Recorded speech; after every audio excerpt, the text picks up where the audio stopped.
to the republic for which it stands, one nation, under God, indivisible, with liberty and justice for all.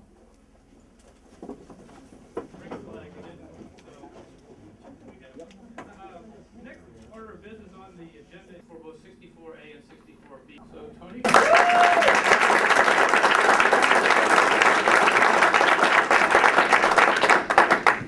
First of all, I'd like to thank my family, friends, and Republicans of St. Paul for taking time on a Friday night to be here for this important event. I think it's great that people are active in politics. You know, it doesn't matter necessarily what your viewpoints are always, but being involved is really important, especially if it's something that you believe in. I'd like to ask you guys just to take a moment of silence for Joe Blum. He lost his father. He's running for Congressional District 4. Also, we had a family friend who passed away, Michael Moosberger. He died earlier this week. He's 26 years old. And also a moment of silence for all the soldiers who have given their lives for this country, for our freedom. So if we just take a moment of silence right now.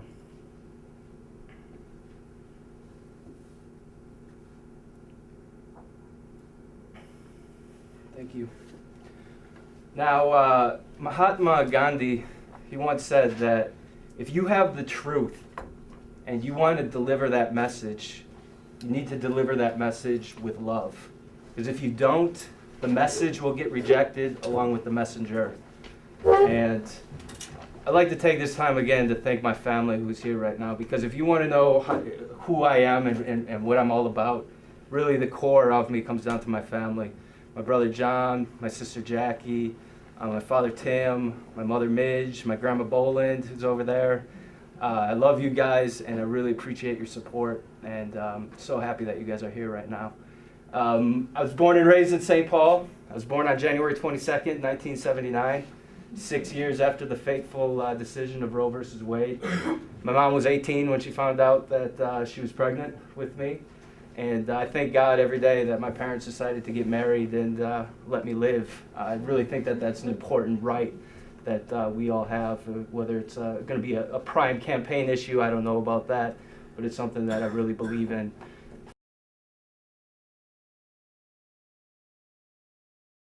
Now, my campaign promises that I'm going to make, number one, I'm going to be the number one volunteer on the campaign committee.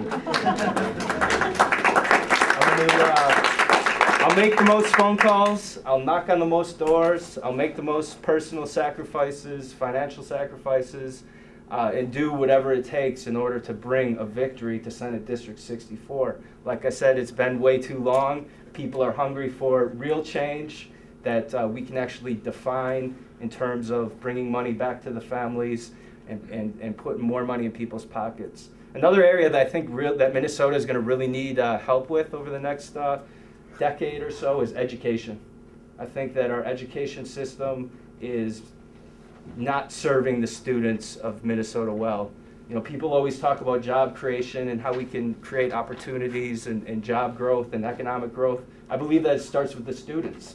And what we have to start doing is preparing them for the job market in high school, teaching them real job skills that they're going to be able to bring out into the real world in order to grow, produce, and create stuff.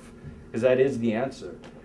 We have to put more of an effort into that future-oriented thinking.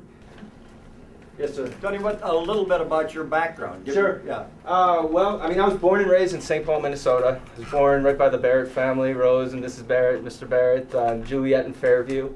I went to Nativity for grade school, went to St. Thomas Military Academy for high school, played football, baseball, basketball. Come from a big family. I'm the oldest of 7 kids. After graduation, I graduated right after September 11th, and there were no jobs. So I went and I worked overseas for a little bit. I went to South Korea, lived in Seoul and worked there for almost a year. Came back and I got into the mortgage banking business. And I had this plan for the next 10 years that I was going to be in mortgage banking and that nothing was going to stop me. And I was young. I was making way too much money. I was a little overconfident at the time.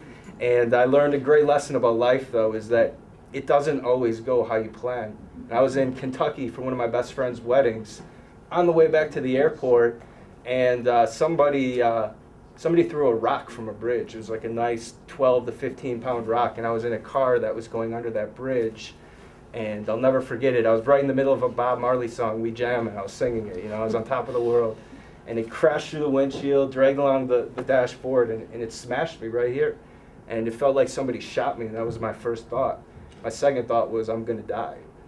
And I spent a good 8 days in the ICU, and I had all my family there with me, which I'll never forget that. On the third day, I had all my family around me.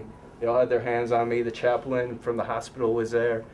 And, you know, my dad's always talked about family, how important it is, and I've always understood how important family is. But when you're at a time like that, at your most critical moment, and to have your family with you is, I mean, that's what it's all about. You know, that's what it's all about. And so, yeah, I mean, it may sound strange, but it took me a long time to recover. I realized that I wasn't meant to be in the mortgage business, although I loved the benefits of it. And it was right around that time where I really decided that I wanted to get into public service.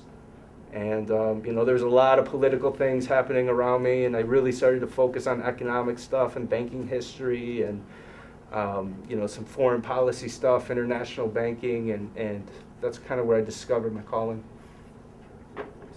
The notion of integrity in fiscal matters, Yeah. integrity would be a very good campaign Yeah. way to frame it. And, I think, you know, one solution to that, you know, I mean, it's one thing, corruption should be handled in the judicial systems and people should be charged for fraud and things of that sort. One thing that we can work on, though, is voter integrity. It's ridiculous in this day and age, with all our technologies that we have, that we cannot count votes properly.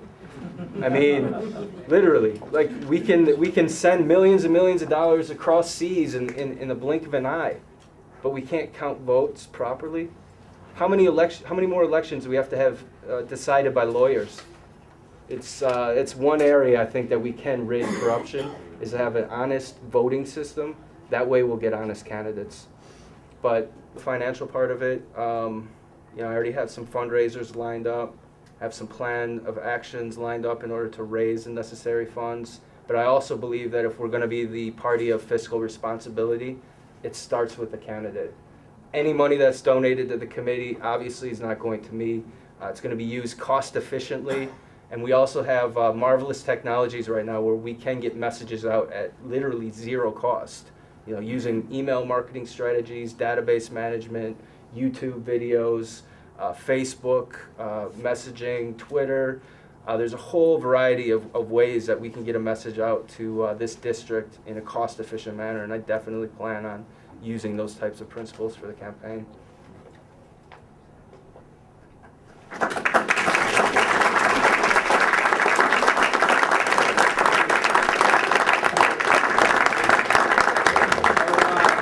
I'm going to ask you to vote for me, though. I'm asking for the endorsement. I won't let you down either. I won't let you down. Thank you.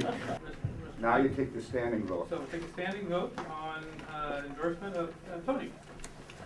Those who want to go to Tony, please stand.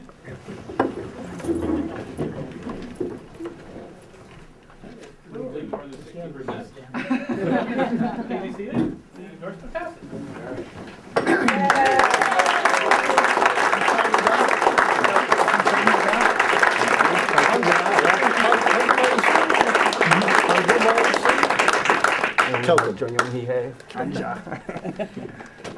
Thank you. Winston Churchill talked about the value of hard work, and I was thinking about that when I think about Tony, is that this fellow represents hard work. I mean, that's, you know. Also, the reason I walked away, because when Tony was being filmed, I didn't want to look like a remake of Beauty and the Beast. I'm sorry to call you the Beast. You know? Sorry about that. I like these shirts. I know. Thanks, Jackie. Can't miss them. Do you need me to say it? If you want to, you can. If you want to, we're just going to go out and have a beer or something. Well, that's what we're going to do. These guys. Shut it off. These guys fly. I know they do. Thanks, guys. You did just a great job. My name is Tony Hernandez, and I approve this message.